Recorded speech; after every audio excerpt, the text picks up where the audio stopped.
Donald Trump is responding to the Republicans who refuse to rally behind him as the party's nominee. Now, here's what he told ABC about the party being united. I think it's a mistake not to do this. We want to bring the party together. Does the party have to be together? Does it have to be unified? I'm very different than everybody else, perhaps, that's ever run for office. I actually don't think so. I think that... It doesn't have to be unified? No, I don't think so. I think it would be better if it were unified. I think it would be, there would be something good about it, but I don't think it actually has to be unified in the traditional sense. I'm a conservative, but don't forget, this is called the Republican Party. It's not called the Conservative Party. You know, there are conservative parties. This is called the Republican Party. Here with reaction, former 2016 Republican presidential candidate, the former governor of the great state of Texas, Rick Perry is back with us. Governor, how are you, sir? Sean, very good, thank you. You were harsh against Donald Trump. He was not your next choice after you got out of the race to win, but you're supporting him. Why? Well, this is pretty simple when you get down to it. Donald Trump is going to be the Republican nominee, and we're going to have a choice between Donald Trump and Hillary Clinton. And the next president of the United States is going to appoint at least one, probably 3 Supreme Court justices. This is about a no-brainer as you can get from my perspective, is that when you really get down to it, and listen, yeah, I was harsh. I was harsh on Mitt Romney. I was harsh on a number of people. They reciprocated. That's the way the process works.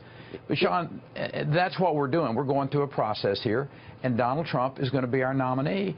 And, you know, I'm going to support him because the alternative is an absolute disaster. I was down at the border with you. I believe he'll build that wall. I don't think there's any doubt about it. He ran strongly on it. Also, he said he will release the names and create a pool of candidates for the Supreme Court, and he would only tap into that group of people. So conservatives will know ahead of time the type of justices that he would appoint to the Supreme Court. He says he has a judicial philosophy similar to both Scalia and Thomas.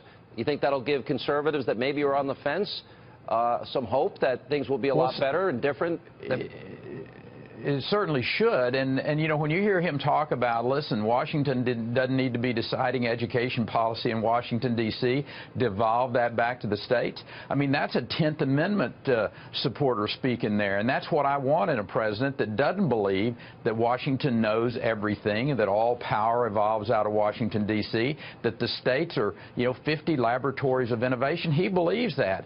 And I truly believe that Donald Trump will devolve that power back, will make Washington, D.C.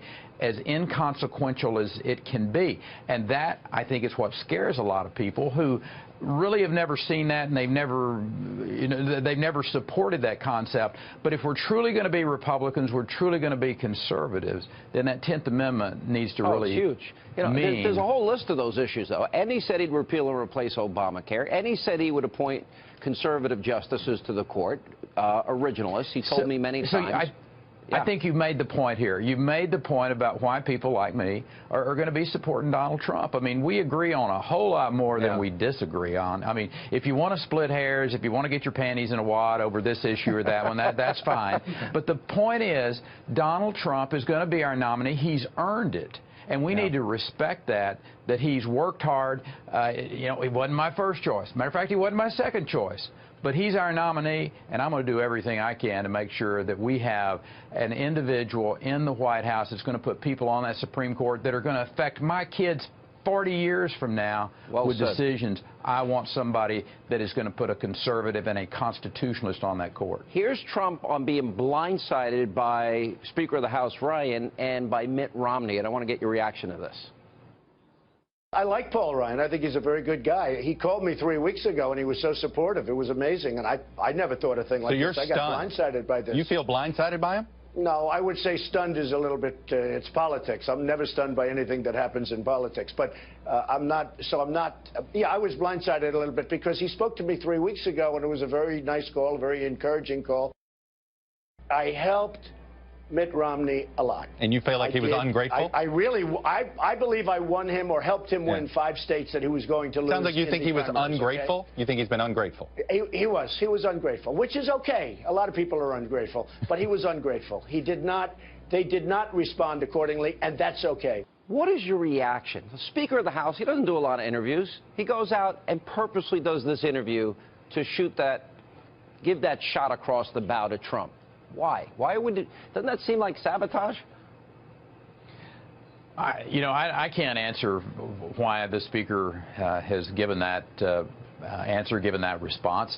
I will suggest to you with a little time, like in a lot of things in life, we say things that are harsh, but when we've given some thought to it, what is the long game here?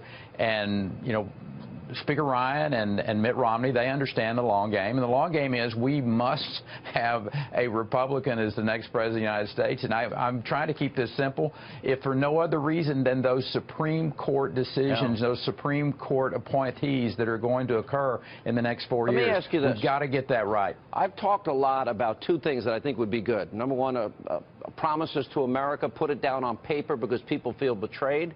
Number two, a team of rivals.